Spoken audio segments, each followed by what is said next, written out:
Hello, sports fan. This is Steven here with Sports Choice Plus. I'm bringing you a very special breakdown. I'm going to be covering. Are y'all serious about the Clippers? Before I get right into that, I want to make sure you're subscribed to the YouTube channel so you can get all the updates and all the breakdowns. Without further ado, let's get right into it. Looking at the NBA standings, it's been a pretty good week. It's been a pretty good year so far for NBA basketball. And, we're almost at that all-star break period where, you start seeing teams start to separate from the pack, and you're starting to see a lot of good NBA action. Your all-stars are revealed. We're coming up on that.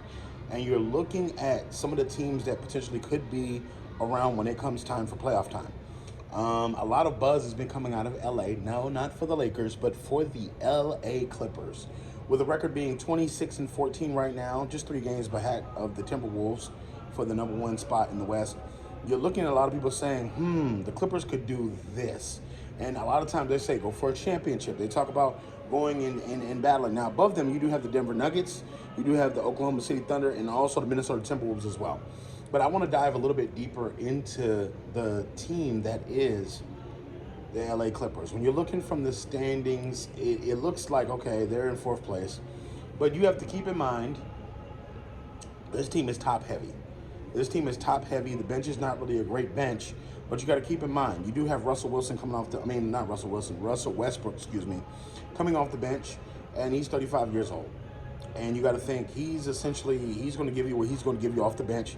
He's a high energy guy. You got Zubac. He's playing the center position. He's going to give you his 10 a night. PJ Tucker, if he gets into the rotation. You have Miles Plumlee. Miles Plumlee has been playing good in the backup role as far as the center position goes. And you also have to get into the teeth of the lineup. You look at Kawhi Leonard. You look at James Harden. You look at Paul George. And then also, from the standpoint, you got some pretty good contributors as far as role players go. Norman Powell's definitely good as well. But when I'm looking at this overall roster, there's only one player that's truly done something with his career that you can say he's won NBA titles.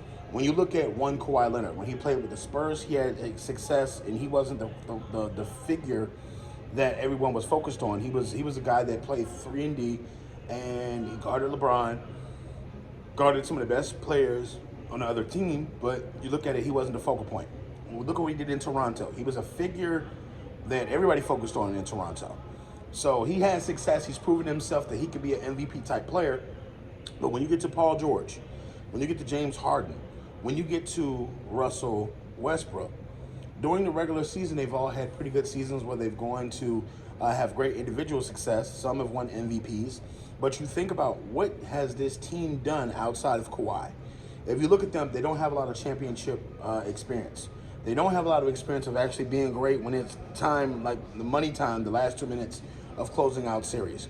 Do you really trust James Harden, who had Golden State up against the wall, couldn't beat him? Can you really trust a James Harden who in Game 6s and Game 7s disappears and is on a milk box because he's missing?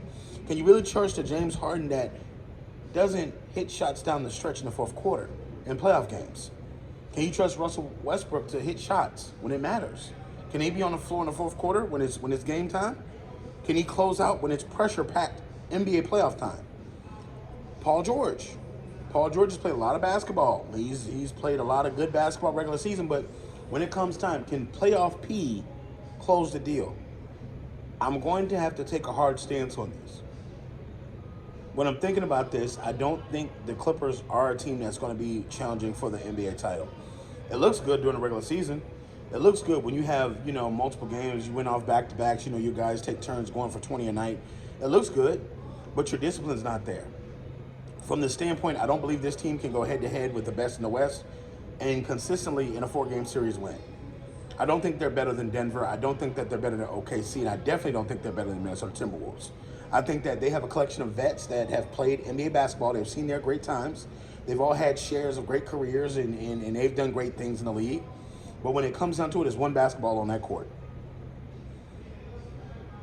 In the playoffs, minutes shrink. In the playoffs, you're not resting guys. In the playoffs, you have so much more to think about. And can this group come together and do something crazy like win an NBA title? I don't believe it's happening. So I feel like they're a great unit. I feel like they have a great playoff run in them, but I don't think it's coming down to an NBA title. I'm sorry, folks. What do you guys think? Do you think the Clippers are an NBA championship team? Do you think they're going to win a championship within the next 2 years or something like that? Leave your comments in the comment section. Just definitely check out Sports Choice Plus. and we'll see you in the very next video.